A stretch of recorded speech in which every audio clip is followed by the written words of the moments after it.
Hello, this is Professor James Strickler, and this is a course in American government. This lesson is from Unit 4 about the legislative branch, and it's Lesson 10 about the negative side of legislating. In this lesson, you'll learn about pork barrel legislation, about log rolling, about earmarks, about riders, and about gridlock. Let's begin with pork barrel legislation. There was a time in American history when a person's wealth could be seen by how much pork they had stored for the winter. Literally, they'd have big barrels of salted meat. That's how they preserved things before we had refrigeration commonly in people's homes. So a family with a lot more salted pork in barrels in their basement was considered more wealthy. In fact, this was a way to potentially transfer wealth from one person to another by giving them barrels of salted pork. So a barrel of pork became a sign of money and the transfer of money. We can refer to pork barrels instead as simply pork. And when we talk about them in the legislative process, what we're really talking about is the transfer of money to someone. Now, this is done to help politicians get elected. A member of Congress, when they're passing bills, can make sure that money, which was collected through taxes, is then sent to certain people in certain places to provide benefits to them, to in some way make them better off. The hope is then, from the congressman's point of view, that those people who receive this money from the government will then reward that congressman who sent the money their way by helping them get reelected. So if you ever hear in a discussion of politics someone talking about pork barrel legislation or talking about just pork in general, what they are referring to is the idea that government spending can be sent to benefit a particular group of voters to then help a particular politician get reelected. An example of this might be a politician managing to get money sent to a particular area to, say, build a new community college there. You have the national government paying for a new community college to benefit one small area in one particular state. And then the member of Congress that represents that area can go to voters and say, hey, you see that new community college over there that your children are attending? That's there because I got the money from the government to build it. I'm such a great guy. I'm bringing money and jobs and education to our community. So therefore, you need to reelect me so I can bring more stuff like this to you. So pork is a way for politicians to help themselves get elected. Another way that politicians help themselves get elected is through a process called log rolling. Now, log rolling's origins, again, come from early American history. There was a time when timber was harvested, it would then be floated down rivers to the sawmills or to be processed. And so there were people out on the river who would actually ride on top of the logs and direct them where they needed to go. They got quite skilled at balancing on top of logs that would roll in the water because they're round. And then they would hold competitions with each other. They would get out there on the logs and try to knock each other off by spinning the log back and forth underneath their feet. Well, this is what's being referred to when we talk about Congress doing log rolling. But instead of them trying to knock each other off of the log, imagine they're trying to help each other stay on the log. In that case, what they would need to do is to cooperate with each other. They would need to all both roll the same direction rather than against each other. So when we talk about log rolling in the context of Congress, we're talking about them trying to cooperate and help each other. Well, that doesn't necessarily sound so bad in and of itself, but you have to realize what they're cooperating to try to do. We're talking about them essentially trading favors with each other. So in my previous example of a member of Congress wanting to get money, pork, to build a community college in his hometown to help himself get reelected, other members of Congress aren't going to want to vote for that. Why would they want to send money from all over the country to one particular place to build a school to benefit one particular small group of people? Well, they can be persuaded to support that if that member of Congress then promises to support their projects to help them get reelected. So the guy that wants the community college built in his town goes to another member of Congress and says to her, well, I know that you want a new freeway exit built in your district, or a new bridge built in your district, or a new dam built in your district, or whatever it is that they want. So I will support your dam being built in your district if you support the community college being built in my district. So I'll vote for your dam, you vote for my community college. And they all agree to vote for each other's stuff.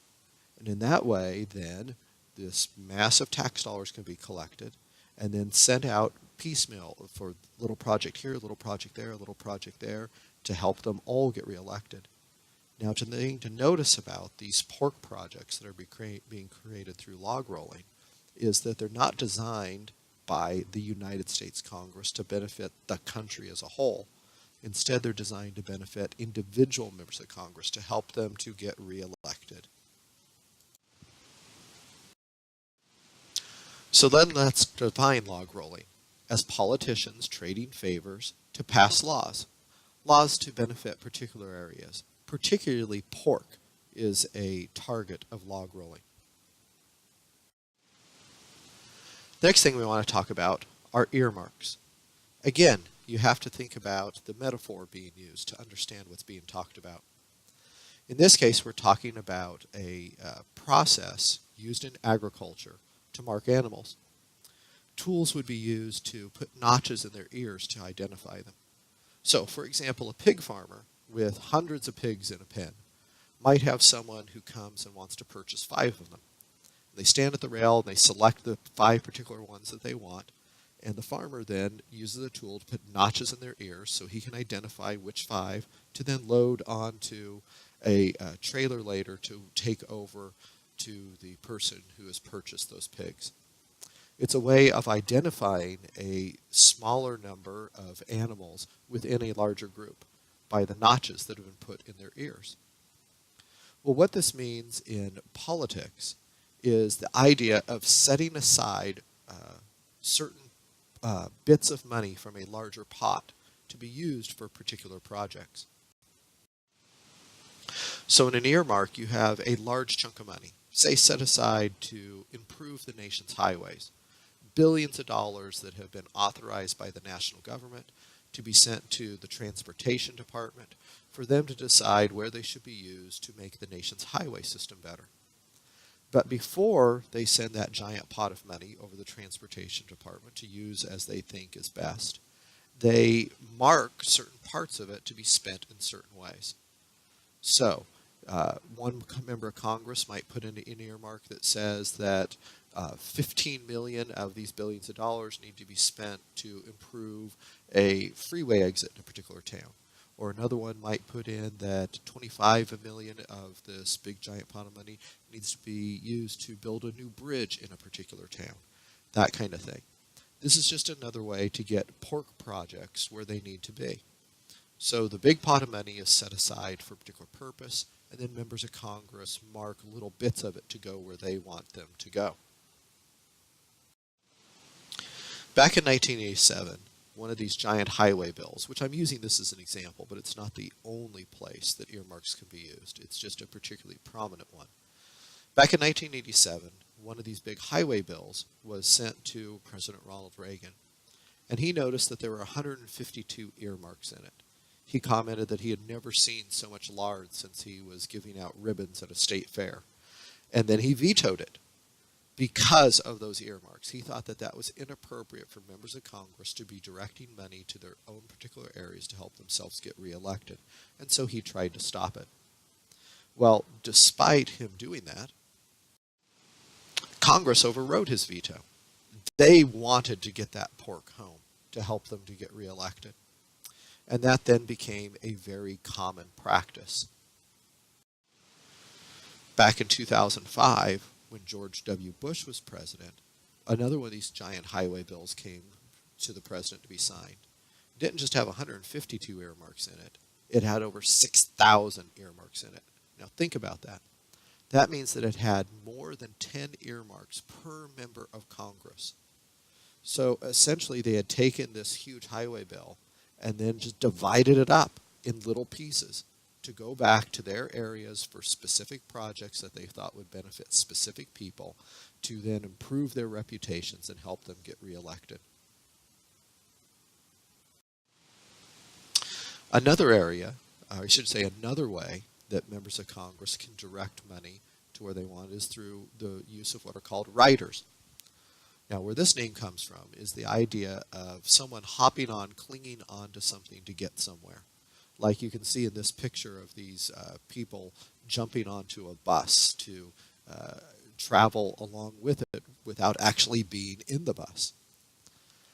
So the metaphor here is that we have some non-related addition added to some bill. So for example, we might have a bill designed to provide pay for soldiers. And then what happens is somebody who wants some other thing passed that they know otherwise couldn't be, like for example, funding to build a new community college in some little town, they get it attached to the bill to pay soldiers as a rider. It's an amendment that's added that has nothing to do with the main bill. This is a way to get controversial laws passed or to get pork through that otherwise would not go through. You attach it as an amendment to something else which you're sure is going to get passed. Another behavior of Congress that is considered negative is what's called gridlock. Now, gridlock refers to traffic jams, as it's commonly used. The streets in a city look like a grid, and when they get locked up because of the traffic, that's called gridlock. There's a jam. Things can't move. That's really what's being referred to by gridlock, is that things can't move. In this case, we're talking about legislation not moving. There's some problem that needs to be dealt with, and Congress just can't manage to get the law through that needs to be passed. Now, politicians fail to pass laws to deal with pressing problems because they can't agree on how to deal with them. These are usually big ideological issues. Like, for example, perhaps the biggest problem facing our country is the national debt. What should be done about it? Well, Congress just keeps kind of pushing that problem off without dealing with it squarely because they can't agree on how to deal with it. But while they're unable to deal with big problems, they are really good at dealing with the small issue of handing out pork to each other to help each other get reelected. So Congress is excellent at managing to send money to places to assist in their reelection. That is what they may be best at. And it's because of their self-interest in getting elected that they're good at this. And they use techniques like logrolling to make it happen. But they're very bad at fixing big problems. When big issues come along that require tough answers, they just simply are unable or unwilling to deal with them, particularly as they disagree with each other and worry that dealing with these big issues might actually hurt their chance to get reelected.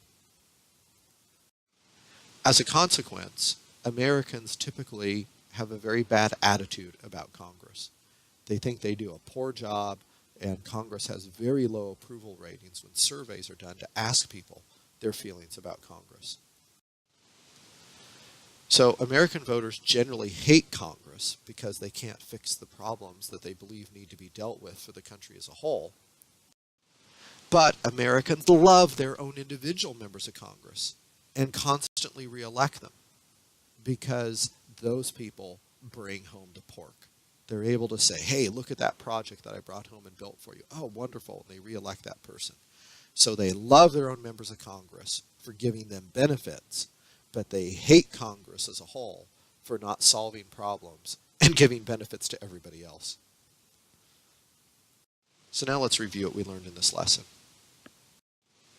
What is pork? Is it government worker benefits? Is it spending to help with the reelection of members of Congress? Is it inefficient spending? Or is it an essential government program? Of course, pork is government spending that's designed to help certain people get reelected. It's money sent to particular groups of people that will then help particular politicians get more votes. What is log rolling? Is it the trading of political favors? Is it the defeating of legislation? Is it simply a show vote that doesn't actually do anything? Or is it putting off a problem to another day? Log rolling is the trading of political favors. It's a way for congressmen to get pork passed. What is an earmark? Is it an unofficial agreement? Is it a memorable speech? Is it money set aside for a project? Or is it a consequence of a bad law? An earmark is money set aside for a particular project. There's some larger pot of money, and then one congressman says, hey, I want this little piece spent here to help me. What is a rider? Is it an addition unrelated to the rest of a bill? Is it the sponsor of a bill? Is it the person benefiting from a bill? Or is it the lead person whipping a bill? Remember that term whipping? That's where you get other people to vote for something.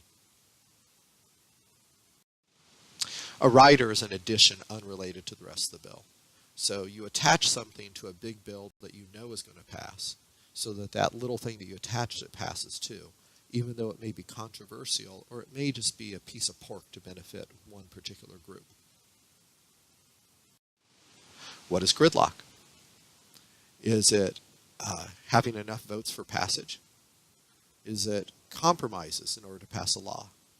Is it the inability to pass legislation? Or is it the procedure to end a filibuster? Gridlock is the inability to pass legislation. Congress can't agree on how to get something done, and so they end up stuck, not able to do anything. All right, that does it for this lesson. Our next lesson will be from Unit 4. It'll be Lesson 11, and it'll be about congressional elections.